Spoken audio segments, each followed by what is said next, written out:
നമസ്കാരം, ഭാരത് ലൈവിലേക്ക് സ്വാഗതം. നമസ്കാരം. നമസ്കാരം പ്രസാദ്. നമസ്കാരം. ഞാനിപ്പോഴാണ് അറിയുന്നത് ഈ കാലടി ശ്രീ ശങ്കര സർവകലാശാല E.T. മുഹമ്മദ് ബഷീറിൻ്റെ കുടുംബ സ്വത്താണെന്ന്. തറവാട്ടിൽ നിന്നും തറവാട് ഭാഗം വെച്ചപ്പോൾ അദ്ദേഹത്തിന് കിട്ടിയ ഒരു ഭാഗമാണ് കാലടിയിലെ പ്രശസ്തമായ ആ ശങ്കര സർവകലാശാല. പിന്നെ എന്തിനാണെന്നറിയില്ല അതിന് ശങ്കര സർവകലാശാല എന്ന് പേരിട്ടത്. ആരിട്ടെന്നും എനിക്ക് വലിയ പിടുത്തമില്ല. കാരണം ഇതിപ്പോൾ അദ്ദേഹത്തിൻ്റെ മൊത്തം ക്ലെയിമാണ്.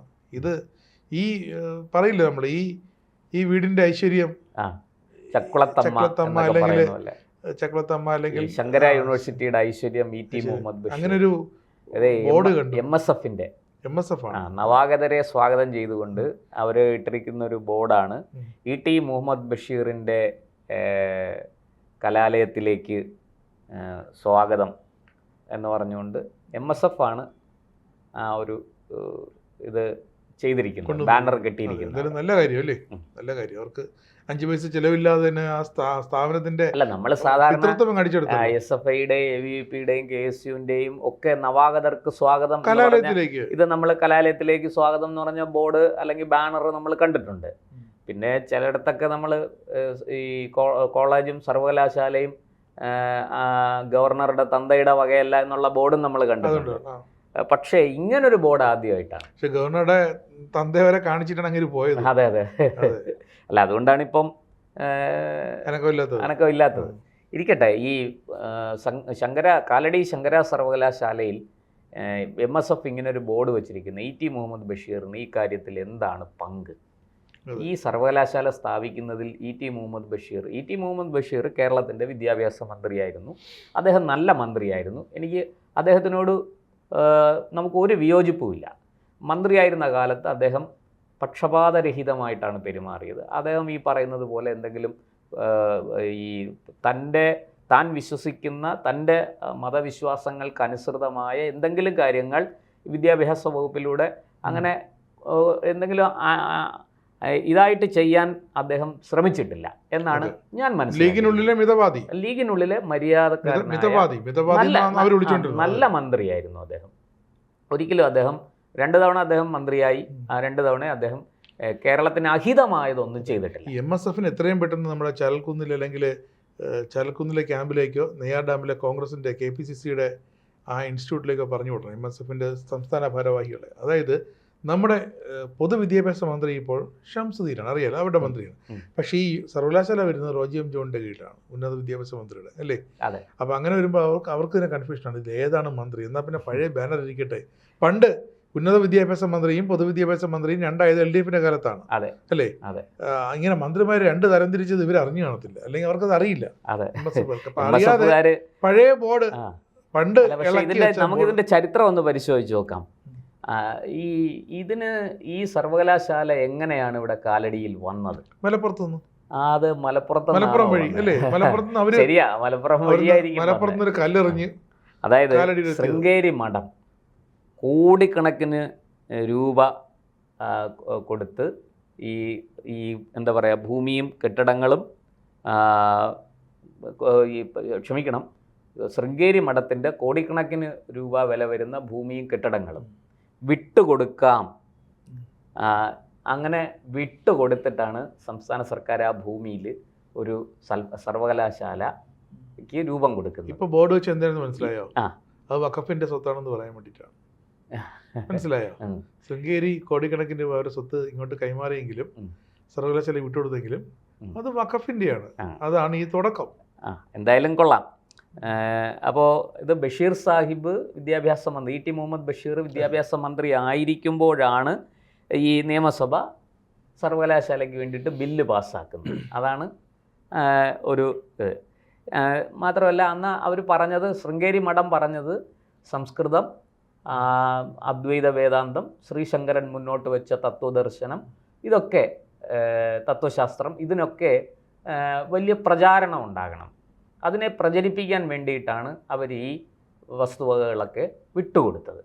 ഇതാണ് ഈ സർവകലാശാല പിന്നെ ആരംഭിക്കുന്നതിൻ്റെ തുടക്കം. ഇനി അതിന് തറക്കല്ലിട്ടത് വിദ്യാഭ്യാസ മന്ത്രി മുഹമ്മദ് ബഷീറല്ല, മുഖ്യമന്ത്രി K. കരുണാകരനുമല്ല. അതിനെ തറക്കല്ലിട്ടത് ശൃംഗേരി മഠാധിപതി ജഗദ്ഗുരു ഭാരതി തീർത്ത മഹാസ്വാമികളാണ് ഇതിന് തറക്കല്ലിട്ടത്. അതൊന്ന്. അപ്പോൾ ഒന്ന് ആലോചിച്ച് നോക്കൂ, ഈ ഇ ടി മുഹമ്മദ് ബഷീറും അന്നത്തെ UDF സർക്കാരും ഈ സർവകലാശാലയുമായിട്ട് സത്യത്തിൽ എന്താണ് ബന്ധം? ഒരു പൊക്കിൽ കൂടി ബന്ധമുള്ളത് ശൃംഗേരി മഠത്തിനാണ്. ശൃംഗേരി മഠത്തിൻ്റെ ഭൂമി, ശൃംഗേരി മഠത്തിൻ്റെ വസ്തുവകകൾ ഒക്കെ വിട്ടുകൊടുത്തു. അപ്പോൾ സർക്കാർ തന്നെ ഈ ബില്ലൊക്കെ പാസ്സാക്കി, സർവകലാശാല സ്ഥാപിക്കണം ശങ്കരൻ്റെ പേരിൽ എന്നുള്ളത് കൊണ്ടാണ് അവർ കൊടുത്തത്. ഇനി അവരന്ന് ഈ വസ്തുവകകൾ വിട്ടുകൊടുത്തില്ല, സർക്കാരിൻ്റേതായ രീതിയിൽ ഒരു ഭൂമി കണ്ടെത്തി ഒരു സർവകലാശാല സ്ഥാപിച്ചിരുന്നെങ്കിലോ അവരിത് വല്ലതും ചെയ്യൂ? ശങ്കരൻ്റെ പേരിടുമോ അതിന്? ഇല്ല. അപ്പോൾ സർവകലാശാലയ്ക്ക് ശങ്കരൻ്റെ പേരിൽ ഇങ്ങനെ ഒരു വലിയ വിദ്യാഭ്യാസ കേന്ദ്രം വരണം എന്ന് ആഗ്രഹിച്ചിട്ട് അവർ ചെയ്തതാണ്. അപ്പോൾ അതിൻ്റെ തറക്കല്ലിട്ടതും ശൃംഗേരി മഠാധിപതി ഈ ഭാരതി തീർത്ഥ സ്വാമികളാണ്. ഇതാണ് അന്നത്തെ തുടക്കം. ഇതെല്ലാം ഈ മഠം നൽകിയ സംഭാവനകളെക്കുറിച്ച് വളരെ കൃത്യമായിട്ട് സർക്കാർ കാര്യങ്ങളിലൊക്കെ പറയുന്നുണ്ട്. അത് മാത്രമല്ല, ഇതിന് ഈ ഇത്രയും വസ്തുവകളൊക്കെ വിട്ടുകൊടുത്തത് കൊണ്ട് ഈ മഠത്തിന് ചില സവിശേഷമായ ചില ചുമതലകൾ അല്ലെങ്കിൽ ഒരു പ്രാധാന്യം സർക്കാർ കൊടുത്തിട്ടുണ്ട് ഈ സർവകലാശാലയുമായിട്ട് ബന്ധപ്പെട്ട്. അതായത് പരമോന്നത ഉപദേശക പദവി, ചീഫ് കൗൺസിലർ, സർവകലാശാലയുടെ നിയമപ്രകാരം ശൃംഗേരി ശാരദ പീഠത്തിലെ ജഗദ്ഗുരു ശങ്കരാചാര്യരാണ്. മനസ്സിലായില്ലേ? ഇത് MSFൻ്റെ നേതാക്കളോ ഇ ടി മുഹമ്മദ് ബഷീറോ പാണക്കാട് തങ്ങളോ ഒന്നുമല്ല. ഈ പറഞ്ഞതുപോലെ കാലാകാലങ്ങളിൽ അവിടെ മഠാധിപതികൾ മാറി വരും. ഒരു മഠാധിപതി സമാധിയാവുമ്പോൾ അടുത്ത മഠാധിപതി വരും, അദ്ദേഹമായിരിക്കും. ആ മഠാധിപതി സ്ഥാനത്തിരിക്കുന്ന ശങ്കരാചാര്യരാരാണോ അദ്ദേഹമാണ് ഇവിടുത്തെ ഏറ്റവും പരമോന്നത ഉപദേശക പദവി വഹിക്കുന്നയാൾ. ഇനി സർവകലാശാലയുടെ മൂല്യങ്ങളും ലക്ഷ്യങ്ങളും ആദിശങ്കരൻ്റെ ദർശനങ്ങൾക്ക് അനുസൃതമായി മുന്നോട്ട് കൊണ്ടുപോകണം. അതിനുള്ള ആത്മീയവും വൈജ്ഞാനികവുമായ മാർഗനിർദ്ദേശങ്ങൾ നൽകാൻ ഈ പദവിയിലൂടെ മഠാധിപതിക്ക് സാധിക്കും. ഇതൊക്കെ അന്ന് ഈ സർവകലാശാല ബില്ല് കൊണ്ടുവരുമ്പം നിയമമാക്കി വെച്ചിരിക്കുന്ന സാധനങ്ങളാണ്. ഇനി അപ്പോൾ ഇവിടെ കൃത്യമാണേ, നമുക്ക് കേരളത്തിൻ്റെ വിദ്യാഭ്യാസ മന്ത്രിമാർക്കോ, അത് ഉന്നത വിദ്യാഭ്യാസമായാലും പൊതുവിദ്യാഭ്യാസമായാലും, മന്ത്രിമാർക്കോ മന്ത്രിസഭയ്ക്കോ ഒന്നും ഈ കാര്യത്തിൽ ഒരു പങ്കുമില്ല. അന്നുമില്ല, ഇന്നുമില്ല. ഇനി ഈ എല്ലാ സർവകലാശാലയിലും സിൻഡിക്കേറ്റും സെനറ്റും ഒക്കെ ഉണ്ടാകുമല്ലോ, ഇവിടത്തേത് വരുന്നു. സർവകലാശാലയുടെ പ്രധാന തീരുമാനങ്ങൾ എടുക്കുന്ന പരമോന്നത സമിതിയാണ് സിൻഡിക്കേറ്റ്. ഈ സമിതിയിലേക്ക് മഠത്തിൻ്റെ താൽപ്പര്യങ്ങളും നിർദ്ദേശങ്ങളും അറിയിക്കുന്നതിനായി ശൃംഗേരി മഠത്തിൽ നിന്നുള്ള ഒരു പ്രതിനിധിയെ ഉൾപ്പെടുത്താൻ സർവകലാശാല നിയമത്തിൽ അനുവദിക്കുന്നുണ്ട്. ഈ നിയമം കെ കരുണാകരൻ്റെ കാലത്ത് ഇ ടി മുഹമ്മദ് ബഷീർ മന്ത്രിയായിരിക്കുമ്പോൾ പാസ്സാക്കിയതാണ്. എന്തുകൊണ്ട് അങ്ങനെ പാസ്സാക്കേണ്ടി വന്നു എന്നുള്ളത് ഞാൻ ആദ്യമേ പറഞ്ഞു. അപ്പോൾ അത് ശൃംഗേരി മഠത്തിൻ്റെ ഒരു നോമിനി സിൻഡിക്കേറ്റിലുണ്ടാവും. ഇനി അക്കാദമിക് കൗൺസിലിലെ പങ്കാളിത്തം എന്ന് വെച്ചാൽ ഇവിടെ എന്ത് പഠിപ്പിക്കണം, സിലബസ് എങ്ങനെയായിരിക്കണം തുടങ്ങിയ നിരവധി കാര്യങ്ങളുണ്ടല്ലോ. അതിനുമൊക്കെ ഈ പറഞ്ഞതുപോലെ പല പല ഉപദേശങ്ങളും നിർദ്ദേശങ്ങളും അഭിപ്രായങ്ങളും ഒക്കെ വരും. അതിനെ സംബന്ധിച്ച അക്കാദമിക് കൗൺസിലിലെ പങ്കാളിത്തം സംസ്കൃത പഠനം, വേദങ്ങൾ, തത്വചിന്ത എന്നിവയുടെ സിലബസുകളും കോഴ്സുകളും നിശ്ചയിക്കുമ്പോൾ പരമ്പരാഗത ജ്ഞാനം നിലനിർത്തുന്നതിനായി മഠത്തിൻ്റെ പണ്ഡിതന്മാരുടെ നിർദ്ദേശങ്ങൾക്ക് പ്രാധാന്യം കൊടുക്കണം. എന്നുവെച്ചാൽ സിലബസ് തീരുമാനിക്കുന്നതിനകത്തും അവർക്ക് പങ്കുണ്ട്.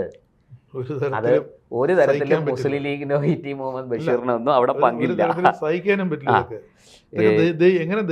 ഇത്രയൊക്കെയുള്ള സ്ഥലത്താണ് അതിനെ ഇപ്പൊ ഇവര് പറയുന്നത് കാവ്യവൽക്കരണം എന്നാണല്ലോ. തിരിച്ച് ഹിന്ദു സംഘടനകൾ ഹിന്ദു സംഘടനകൾ ചോദിക്കുകയാണ്, നിങ്ങൾ പച്ചവൽക്കരിക്കാൻ, കാലടി ശങ്കര സർവകലാശാലയെ പച്ചവൽക്കരിക്കാൻ ശ്രമിക്കുകയാണോ എന്ന് മുസ്ലിം ലീഗിനോട് ചോദിച്ചാൽ ഇവരെന്ത് മറുപടി പറയും? എന്ത് മറുപടി പറയും? അപ്പോൾ ഇതൊക്കെ കേരളത്തിൽ ചില എന്താ പറയുക വർഗീയ അജണ്ടകൾ, അതിന് ലീഗും അതിൻ്റെ വിദ്യാർത്ഥി വിഭാഗവും ഒക്കെ കൂട്ടുനിൽക്കുകയാണോ എന്ന ചോദ്യമാണ് ഉയരുന്നത്. നിങ്ങൾ MSFകാർക്ക് അവിടെ ഒരു യൂണിറ്റ് ഉണ്ടാക്കാം, വിദ്യാർത്ഥി രാഷ്ട്രീയ പ്രവർത്തനം നടത്താം, ആരും ഇതിൽ പറയുന്നില്ല. നിരോധിച്ചിട്ടുമില്ല. പക്ഷേ നിങ്ങൾ അവിടെ നവാഗതർക്ക് സ്വാഗതം പറയുമ്പോൾ ET മുഹമ്മദ് ബഷീർ ഉണ്ടാക്കിയ ഒരു സർവകലാശാലയിലേക്ക് സ്വാഗതം എന്ന് പറയുന്നത് ശരിയാണോ? ഇത് മുസ്ലിം ലീഗ് കുറെ കൂടി വിവരവും ബോധമുള്ളൊരു പാർട്ടിയാണ്. CPM-കാരാണെങ്കിൽ ഇതൊക്കെ ചെയ്യും കേട്ടോ, ഞാനല്ലെന്ന് പറയുന്നില്ല. പക്ഷേ SFI-ക്കാരും KSU-ക്കാരും എത്ര പേർക്ക് അറിയാം ഇതൊക്കെയാണ് എൻ്റെ മാനദണ്ഡങ്ങൾ, അല്ലെങ്കിൽ കോളേജിൽ അതാണ് വിഷയം. ഇതെല്ലാവരും ഇത് ഭാവിയിൽ എന്താ പറ്റണമെന്നറിയാമോ? കുറെ നാൾ കഴിയുമ്പോൾ ശൃംഗേരി മഠത്തിന് ഒരു പ്രാധാന്യം ഇല്ലാതാവും. ഇവർ പതുക്കെ ഇതിലെല്ലാം വെള്ളം ചേർത്ത് ഇതിനെ പരിപൂർണമായിട്ടും മുസ്ലിം ലീഗിന്റെ നിയന്ത്രണത്തിൽ നിൽക്കുന്ന ഒരു സ്ഥാപനമാക്കി മാറ്റും. അങ്ങനൊരു അജണ്ടയുണ്ട്. തീർച്ചയായിട്ടും അങ്ങനെ സംശയിച്ചൂടെ? അതിനുള്ളൊരു തുടക്കമാണെങ്കിലും ഞാൻ ഈ പറഞ്ഞ പോലെ ഭൂമി വകമാറ്റുന്നത് പോലെ ഇങ്ങനത്തെ പല പരിപാടികളും. ഫാറൂഖ് കോളേജിന് കൊടുത്ത ഭൂമി ഫാറൂഖ് കോളേജ് വിറ്റു, അത് വാങ്ങിച്ച കുറെ പാവപ്പെട്ടവർ ഇപ്പോൾ വഴിയാധാരം എന്താ ഇത് വഖഫ് ചെയ്തതാണ് എന്ന് പറഞ്ഞ പോലെ. പണ്ടിത് ET മുഹമ്മദ് ബഷീർ എന്നൊരാൾ വഖഫ് ചെയ്തതാണെന്നും പറഞ്ഞ് നാളെ ഒരു അവകാശവാദമായിട്ട് വന്നാൽ എന്ത് ചെയ്യും? തീർച്ചയായിട്ടും അതൊക്കെ സംശയിക്കേണ്ടിയിരിക്കുന്നു. അപ്പോൾ അങ്ങനത്തെ നീക്കങ്ങൾ, അങ്ങനത്തെ തട്ടിപ്പുകളൊക്കെയാണ് ഉദ്ദേശമെങ്കിൽ അത് വലിയ തിരിച്ചടി കേരളത്തിലുണ്ടാക്കും, ഒരു സംശയവുമില്ല. കാരണം ശങ്കരൻ കേവലം കേരളത്തിൻ്റെ മാത്രം സ്വത്തല്ല, ശങ്കരൻ ഭാരതത്തിൻ്റെ മാത്രം സ്വത്തല്ല. ശങ്കരൻ ലോകത്തിനൊരു മഹത്തായ ദർശനം നൽകിയ ഒരാളാണ്. അദ്ദേഹത്തിൻ്റെ സംഭാവന അങ്ങനെയാണ് ലോകം കാണുന്നത്. അത് ഇവിടെ മാത്രമൊന്നുമല്ല, പല വിദേശ രാജ്യങ്ങളിലും ശങ്കരനും ശങ്കരൻ്റെ ദർശനത്തിനും ശങ്കരൻ്റെ ഫിലോസഫിക്കും വലിയ സ്വാധീനമുണ്ട്. അദ്വൈത വേദാന്തം വലിയ രീതിയിൽ പഠിക്കുകയും അറിയുകയും ചെയ്യുന്ന വലിയൊരു സമൂഹം ലോകത്തുണ്ട്. അപ്പോൾ അതിനെയൊക്കെ കാറ്റിൽ പറത്തിക്കൊണ്ട് വെല്ലുവിളിച്ചുകൊണ്ട് നടത്തുന്ന ഒരു കുൽസിത ശ്രമമാണോ ഇത് എന്ന് സംശയമുണ്ട്. ഇതിപ്പോൾ ഹിന്ദു സംഘടനകൾ വളരെ ശക്തമായ പ്രതിഷേധവുമായിട്ട് രംഗത്ത് വന്നു. അതുകൊണ്ടാണ് നമ്മൾ ഈ വിഷയം ചർച്ചയ്ക്കെടുത്തത്. കാരണം ഇതൊക്കെ ഇത്തരം പ്രവണതകൾ മുളയിലെ നുള്ളിക്കളയണം. ഇത് വാസ്തവത്തിൽ നമ്മൾ സ്വൈരവും സമാധാനവുമായിട്ട് അവനവൻ്റെ മതവിശ്വാസങ്ങൾ അനുസരിച്ച് ജീവിക്കുന്ന ഒരു സ്ഥലത്ത് രാഷ്ട്രീയക്കാർ കടന്നുകൂടി ഇങ്ങനത്തെ കുത്തിത്തിരിപ്പുകൾ ഉണ്ടാക്കാൻ വരുമ്പോൾ സംഭവിക്കുന്നത് മതപരമായ സ്പർദ്ധയും കലഹങ്ങളും ഉണ്ടാകും എന്നുള്ളതാണ്. അത് ഒഴിവാക്കപ്പെടേണ്ടതാണ്. തീർച്ചയായിട്ടും സർക്കാരും പിന്നെ ഈ സർക്കാരിൻ്റെ ഭാഗമാണ് മുസ്ലിം ലീഗ് പാണക്കാട് തങ്ങൾ തന്നെ ഈ കാര്യത്തിൽ കർശനമായ നിർദ്ദേശം അങ്ങയുടെ പാർട്ടിയുടെ വിദ്യാർത്ഥി വിഭാഗത്തിന് നൽകേണ്ടതാണ്. ഇതിനകത്ത് ഞാൻ ചോദിക്കട്ടെ, നാളെ ഒരു പിന്നെ ഇപ്പോൾ നമ്മുടെ ജാമിയ മില്ലിയ അതുപോലെയുള്ള സർവകലാശാലകളുണ്ട് അല്ലേ? അതൊക്കെ സ്ഥാപിക്കപ്പെട്ടത് എങ്ങനെയാണ്? സ്വാതന്ത്ര്യം ലഭിക്കുന്നതിന് മുമ്പ് തന്നെ ചില മുസ്ലിം നവോത്ഥാന നായകരുടെ പേരിൽ സ്ഥാപിക്കപ്പെട്ടതാണ്. ഇപ്പോൾ കേരളത്തിലും അങ്ങനെ ഉണ്ട്. തങ്ങൾ കുഞ്ഞ് മുസ്ലിയാർ ഒരു വലിയ പിന്നെ വിദ്യാഭ്യാസത്തിന് വലിയ പ്രാധാന്യം കൊടുത്തൊരു ഒരു ഈ പറയുന്നത് പോലെ ഒരു വലിയ വ്യവസായിയായിരുന്നു അദ്ദേഹം. കൊല്ലത്ത് അദ്ദേഹം എത്രയോ വിദ്യാഭ്യാസ സ്ഥാപനങ്ങൾ സ്ഥാപിച്ചിരിക്കുന്നു. അവിടെയൊക്കെ നാളെ കയറി വന്നിട്ട് ഏതെങ്കിലും ഒരു വിദ്യാഭ്യാസ മന്ത്രിയുടെ പേരും പറഞ്ഞ് ഇത് ഈ ആൾ സ്ഥാപിച്ച, ഇപ്പോൾ അവിടെ വന്നിട്ട് ET മുഹമ്മദ് ബഷീറിൻ്റെ കാലത്ത് അവിടെ അവർ സ്ഥാപിച്ചൊരു കോളേജ് അന്ന് ഉദ്ഘാടനം ചെയ്തത് വിദ്യാഭ്യാസ മന്ത്രിയായിരുന്ന ET മുഹമ്മദ് ബഷീറാണെന്നിരിക്കട്ടെ. പക്ഷേ തങ്ങൾ കുഞ്ഞ് മുസ്ലിയാർ ട്രസ്റ്റ് സ്ഥാപിച്ചൊരു കോളേജിൽ വന്ന് ET മുഹമ്മദ് ബഷീറിൻ്റെ തട്ടകത്തിലേക്ക് നവാഗതർക്ക് സ്വാഗതം എന്നൊരു ബാനർ നിങ്ങൾ ഉയർത്തുമോ? അത് ഉയർത്തിയാൽ തന്നെ അത് ശരിയാണോ? അത് തെറ്റല്ലേ? തെറ്റാണ്, അത് സമ്മതിക്കില്ലല്ലോ. അത് പാടില്ല, അത് ചെയ്യാൻ പാടില്ല. അപ്പോൾ ഇവിടെ ഇതെല്ലാം നമ്മൾ മര്യാദയ്ക്ക് ജീവിക്കുകയാണ്, മാന്യമായിട്ട് ജീവിക്കുകയാണ്, സമാധാനത്തോടെ ജീവിക്കുകയാണ്. അതിനകത്ത് വിഷം കലക്കാൻ ഇത്തരത്തിലുള്ള പരിപാടികളുമായിട്ട് ഒരു രാഷ്ട്രീയ പാർട്ടിയുടെയും വിദ്യാർത്ഥി വിഭാഗം വരരുത്. അവരാലോചിക്കണം ഇതൊക്കെ.